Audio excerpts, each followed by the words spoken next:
In today's tutorial video of how to guide, let me show you how to see the conversation history on ChatGPT. Every conversation that you make on ChatGPT is all recorded unless you have deleted them. So the way that you see this conversation history is you'll need to first log into your ChatGPT. Once you are logged in, you can tap on the three lines on the top left. And in this section, you can view all of the conversations that you had along with the topic. Unless you have deleted them, all of them would be available according to the month. And you can also delete or edit this topic. You can just tap on any topic,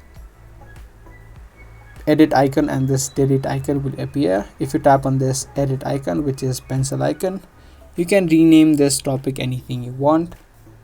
And you can also tap on this trash can icon to delete the conversation. If you want, you can also remove all of the conversation all at once by tapping on the three dots on the bottom right and tapping on clear conversations. So that is the way that you can see the conversation history on ChatGPT. If this video was helpful to you, be sure to subscribe, share, and also give this video a thumbs up. I'm gonna see you guys in the next video. Thanks for watching.